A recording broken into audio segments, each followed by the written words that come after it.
Assalamualaikum warahmatullahi wabarakatuh. Halo semuanya, perkenalkan nama saya Risma Mutiara dengan NPM 102220818 dari kelas C122. Di pertemuan 13 ini, pada mata kuliah Sistem Transaksi Keuangan Digital, saya akan memaparkan materi mengenai Enterprise Resources Planning atau ERP. ERP adalah merupakan sistem informasi untuk mengidentifikasi dan merencanakan sisi sumber daya yang dibutuhkan perusahaan untuk digunakan, dibuat, dikirim, dan dihitung secara efisien dan dapat merespon kebutuhan pelanggan dengan lebih baik. Sistem ERP mengintegrasikan sebuah sistem yang ada, baik sistem informasi finansial maupun non-finansial. Definisi lain dari ERP.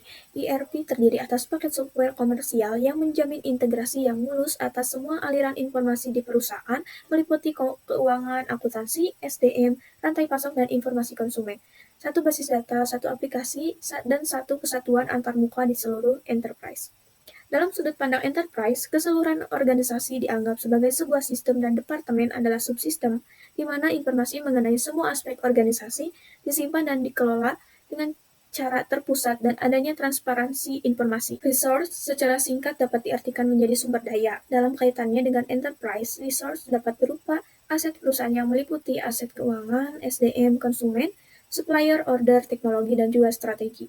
ERP dapat dideskripsikan sebagai sebuah konsep untuk merencanakan dan mengelola sumber daya organisasi agar dapat dimanfaatkan secara optimal untuk menghasilkan nilai tambah bagi seluruh pihak yang berkepentingan atas organisasi tersebut.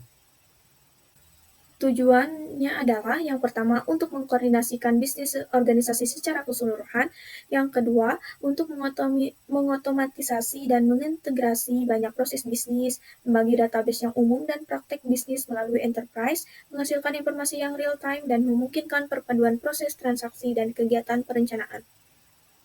Tahapan evolusi ERP. Tahap 1 Material Requirement Planning atau MRP, cikal bakal dari ERP, dengan konsep perencanaan kebutuhan material. Yang kedua, tahap 2 Closed Loop atau MRP, sederetan fungsi terdiri atas alat bantu penyelesaian masalah. Yang ketiga, tahap 3 Manufacturing Resource Planning atau MRP2, pengembangan dari Closed Loop MRP yang ditambahkan 3 elemen, yaitu perencanaan penjualan dan operasi, antarmuka keuangan, dan simulasi analisis dari kebutuhan yang diperlukan.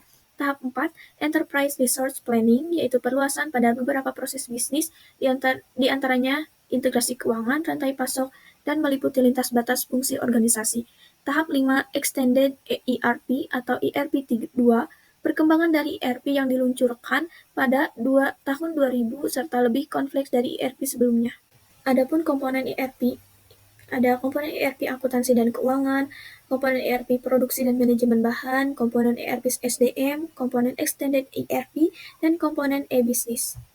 Manfaat sistem ERP tentunya menawarkan sistem terintegrasi di dalam perusahaan, melakukan integrasi secara global, menghilangkan kebutuhan pemutakhiran dan koreksi data, manajemen mengelola operasi dan tidak memonitor saja, melancarkan manajemen rantai pasok, memfasilitasi hubungan komunikasi secara internal dan eksternal, dapat menurunkan kesenjangan antara pemrograman dengan cara perawatan sistem yang sah, dan yang terakhir dapat menurunkan kompleksitas aplikasi dan teknologi.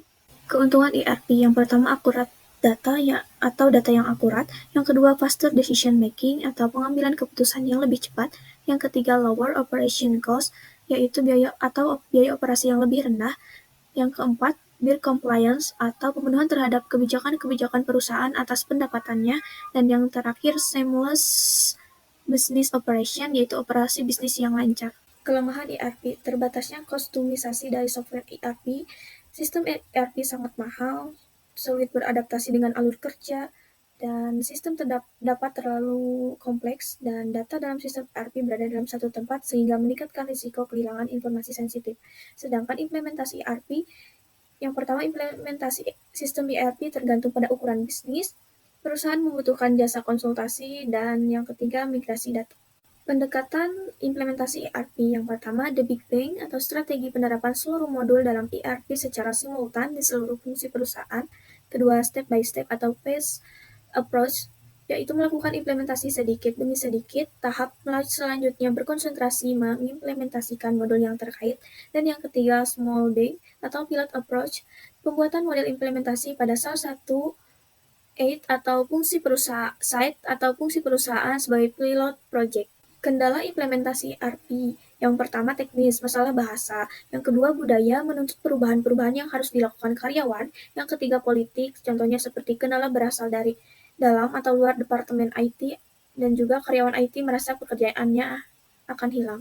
Adapun dalam proses memilih sistem ERP, sebaiknya dilakukan dengan melalui beberapa tahap, seperti analisis strategi bisnis, analisis sumber daya manusia, analisis infrastruktur, dan analisis software. Yang B, analisis strategi, dan yang C, analisis sumber daya manusia. Gagalnya ERP dikarenakan waktu dan biaya implementasi melebihi anggaran, pre-implementation tidak dilakukan dengan baik, strategi operasi tidak sejalan dengan bisnis proses desain, dan orang-orang tidak disiapkan untuk beroperasi dengan sistem yang baru, dan yang terakhir kurangnya edukasi dalam tahap implementasi.